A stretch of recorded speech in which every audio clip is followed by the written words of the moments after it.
Muchas gracias, presidente. Muy buenos días, señora presidenta. Un gusto encontrarla aquí. Tuvimos hace poco esa comisión mixta donde usted expuso toda la información sobre esos 7 informes de fiscalización y a mí me quedó bastante claro y creo que hoy se ha preguntado varias veces. Yo iba a empezar por esa pregunta, pero como ya lo ha contestado, no voy a reiterar, que era si entendía que se había practicado una gestión conforme a derecho en general y yo he querido entender que sí. Y me gustaría continuar con otra cuestión que creo que es muy importante dilucidar entre deficiencia e irregularidad que se pueda detectar en la fiscalización y delito contable. Entiendo y me gustaría que usted lo contestara si se ha encontrado algún delito contable en las fiscalizaciones tan amplia que se realizó. Del total de 1.300, del 83% del importe total de adjudicaciones, me gustaría saber si lo que se ha encontrado son irregularidades y deficiencias administrativas o se han encontrado delitos contables. Bueno, lo que se ha encontrado son deficiencias e irregularidades que el señor Flores ha intentado darle la categoría de fallos de la legislación imperdonables, pero en muchos casos son, pues por ejemplo, puesta en común de la comisión del Consejo de Ministros tarde. Usted comprenderá que con los funcionarios, todos los funcionarios en sus casas, teletrabajando, pues el que yo a eso lo contextualice en el ámbito de la pandemia, porque esos son los tipos, claro, esas eficiencias se suman a otras que pueden parecer mayores, pero al final es pues puesta en común tarde de un informe, de una información que tenían que pasar, el interventor, no el interventor porque se suprimió la intervención previa, se hizo intervención concurrente, no está presente en la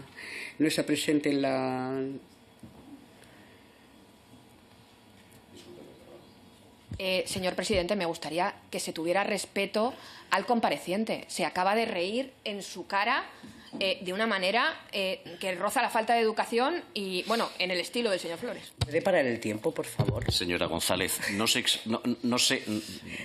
salga usted, de madre.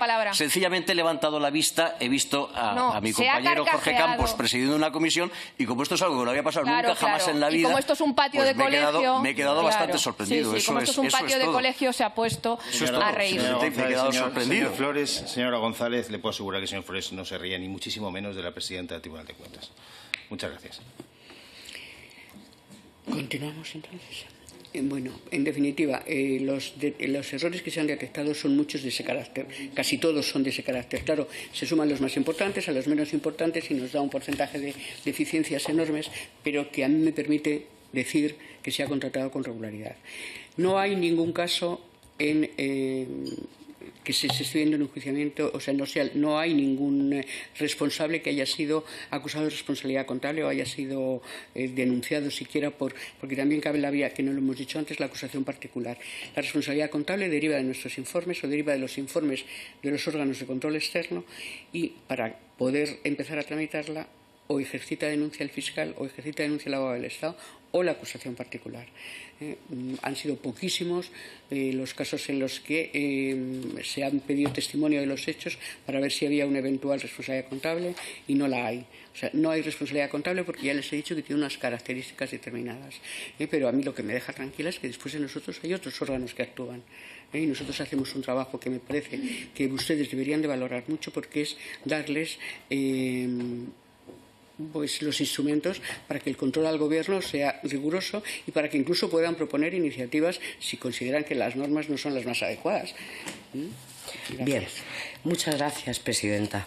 Bien, en el ámbito del informe que se refiere a autoridades administrativas independientes, otras entidades públicas y fundaciones estatales, hemos leído el informe atentamente y hemos visto que los déficits detectados, en algunos casos puntuales, eran referentes a la adjudicación de contratos de suministros de mascarillas, guantes y gel hidroalcohólico a contratistas en cuyo objeto social no figura el tráfico mercantil de los productos que en cada caso constituían el objeto del contrato, la falta de documentación acreditativa de la capacidad de los correspondientes adjudicatarios o la falta de acreditación de que los productos contaran con la certificación exigida por la normativa. ¿Considera usted que estas cuestiones podrían justificarse por la dificultad de conseguir material sanitario en los primeros momentos de la pandemia?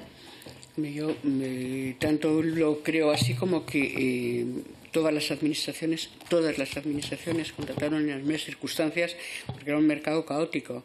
Entonces, al amparo de la normativa de emergencia, se contrató bueno, pues con algunas deficiencias después en los suministros, que como ustedes ven ahí, algunas entidades fiscalizadas solicitaron la recuperación del dinero que habían pagado por algo que no llegó en algunos momentos o algo que llegó defectuoso en algunos momentos. Es decir, que claro, yo me imagino que eso, además, esto es la propia Comisión Europea quien, además de una orientación sobre el uso del marco de la contratación pública y que está reflejado en nuestros informes, manifestó que es la comunicación 2020 publicada en el boletín de la Unión Europea, dice exige el COVID es una crisis sanitaria que exige soluciones rápidas e inteligentes y agilidad para hacer frente a un enorme aumento de demanda de bienes y servicios de tipo similar, al tiempo que algunas cadenas de suministro se ven perturbadas.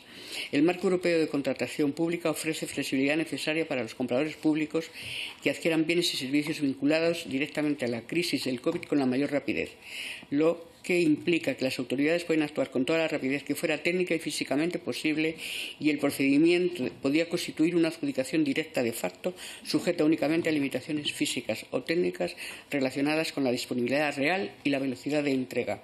En España, la necesidad urgente de priorizar el mantenimiento de los servicios esenciales públicos, especialmente los sanitarios, para proteger a la población, dio lugar a que se hiciera prevalecer el suministro de productos higiénicos sanitarios a administraciones sanitarias y vinculadas con las prestaciones sanitarias. Ello supuso que muchos organismos se vieran en la obligación de adquirir productos que escaseaban en un mercado de limitados proveedores donde los precios variaban en función de circunstancias debido a una demanda mundial exorbitante y muy rígida y con un funcionamiento irregular de las redes de suministro. Todo esto también supuso la entrada de nuevos actores en toda la cadena de valor, tanto del lado de la oferta, empresas que reorientaron su actividad, como una exigencia de pago adelantado y comprando líneas de producción para un suministro periódico, como por el lado de la demanda, con todos los países comprando los mismos productos en las mismas fábricas, empujando los precios al tener variaciones constantes y al alza. Y asimismo, en la intermediación, además de los distribuidores especializados en material sanitario que ya operaban en el mercado antes del brote, entraron numerosos agentes oportunistas sin contactos ni conocimientos del sector. Gracias, presidenta. En su informe, en ese mismo informe, el Tribunal de Cuentas hace una recomendación que dice: las entidades deberían diseñar y poner en práctica actuaciones que permitieran controlar el consumo y la variación de existencias de productos de gran consumo adquiridos para la protección de la salud de las personas y la prevención de enfermedades. ¿Existe algún tipo de control sobre el consumo de los productos higiénicos sanitarios que se adquirieron por las diferentes administraciones públicas en la contratación de emergencia celebrados en 2020 para la gestión de la situación de crisis sanitaria ocasionada por la COVID-19? Control de las existencias es la que figura en los informes. Nosotros no tenemos. Lo que único que sucede es que sí que estamos en el informe global, como ya ha pasado más tiempo, ver si podemos incorporar qué ha sucedido con esos casos en los que ha habido stock más importantes de los necesarios. Sí, sigo con lo mismo. En la contratación de emergencia, la prestación contratada se limita a lo estrictamente indispensable para prevenir y reparar los daños derivados de la situación de emergencia y no se prolongará fuera de tal situación. Si una administración pública hace acopio de material sanitario a través de contratos de emergencia y no distribuye dicho material, ¿se estaría produciendo un abuso en la contratación de emergencia? ¿Qué consecuencias legales podría tener estas prácticas? Pues desde luego fuera del tribunal. Porque, bueno, salvo que se pudiera demostrar en cualquier caso que una acumulación de material ha supuesto un gasto innecesario y fuera de lo previsto, con lo cual posiblemente pudiera derivarse una responsabilidad contable. Vale. Con respecto al informe de fiscalización de los contratos de emergencia para la gestión de situación de crisis sanitaria ocasionada en las comunidades autónomas y ciudades autónomas sin órgano de control externo propio, ¿hay alguna comunidad o ciudad autónoma de las que han sido fiscalizadas que destaque sobre las demás por haber cometido irregularidades más graves o de forma más frecuente? Bueno, de las que no tienen, dije. Pues, de las que ha, digamos, supervisado el Tribunal de Cuentas. Yo le digo, el Pleno ha aprobado el informe y lo mismo sin ninguna responsabilidad contable por parte de las 4 comunidades autónomas y las 2 ciudades autónomas. Además vimos Castilla y León, que acaba de formar su órgano de control externo, o sea, 5 comunidades y 2 ciudades autónomas. Y lo que se refleja en el informe es lo que hay. Las comunidades autónomas pues han tenido un comportamiento similar al que ha habido en todas las administraciones públicas en general. Ajá. Vale, pues es que según este informe, en 10 de los contratos adjudicados por la Ciudad Autónoma de Ceuta, de 20 examinados, se produjeron deficiencias en su tramitación, como la falta de determinación del objeto del contrato, de su duración y de la forma de ejecución. Es un porcentaje importante de contratos con deficiencias en su tramitación. ¿Cuál que podría ser el motivo de que en esta ciudad se hayan producido tantas deficiencias en la tramitación de los contratos de emergencia celebrados en 2020? Pues no se lo puedo decir, porque nosotros lo que hacemos, o sea, nosotros funcionamos con el material que nos mandan las propias administraciones que estamos fiscalizando.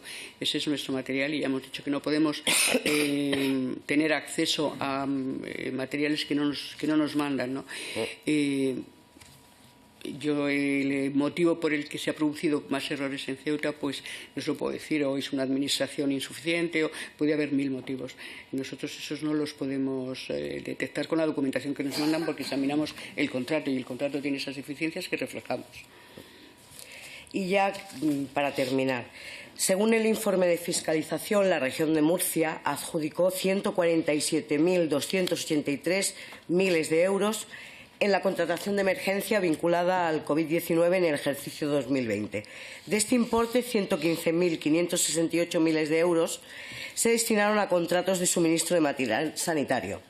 Entre las páginas 65 y 67 del informe se relatan irregularidades como la adjudicación de un contrato de obra en el Hospital Virgen de la Richaca por más de 430.000 euros, cuya ejecución se inició en un plazo superior a un mes desde que se adoptó el acuerdo de emergencia, incumplimientos en los plazos de entregas de material sanitario, imposibilidad de comprobar el grado de cumplimiento de algunos contratos al faltar facturas de entrega que justifiquen la entrega de todas las unidades pagadas, siendo general la inobservancia de los plazos y el alto precio que se pagó sin que se justificara por algunos materiales sanitarios. ¿Considera que alguno de esos déficits podría tener la categoría de fraude y delito? Ya me dijo antes que no, pero yo le reitero la pregunta. Fraude y delito puede ser, pero no, desde luego no entra dentro de las competencias que el Tribunal de Cuentas puede dirimir. Muchas gracias, señora presidenta. Yo termino aquí. Simplemente decir que creo que esta comisión lo que está persiguiendo es la corrupción, no las irregularidades administrativas de las contrataciones. Yo, que formo parte de la Comisión Mixta del Tribunal de Cuentas, el otro día, después de su comparecencia, la conclusión que yo alcancé de manera humilde es que nuestras administraciones públicas tienen un problema en el control de la contratación administrativa, tanto si hay pandemia como si no, y creo que debemos reforzar los controles para evitar esas irregularidades y, por supuesto, perseguir la corrupción. Muchas gracias. ¿Me perdonas un momento? Sí, sí, claro. A este respecto solamente me gustaría añadir una cosa, porque creo que la ley de contratos es una ley muy garantista, que además es muy reciente, es del 17, y que seguramente es tan garantista porque estaba respondiendo a situaciones de corrupción que venían muy inmediatamente anteriores. Entonces, yo le digo que para las administraciones públicas es un reto importante el seguimiento escrupuloso. Escrupuloso sí, pero un seguimiento de la ley de contratos. Los adjudicatarios muchas veces precisamente lo que se quejan es de la lentitud que las administraciones públicas tienen por la aplicación tan garantista de la ley, que eso yo no lo valoro. No quiero decir ni que sea bueno ni que sea malo. Creo que responde a intentar reducir una corrupción que en aquellos momentos se producía, y los políticos, los gobiernos deberán de decidir si hay que mantener tantas garantías como tiene la ley de contratos o si hay que mantener menos. Nosotros lo que haremos será pedirle a las administraciones que cumplan la ley, que esté en vigor en cada momento.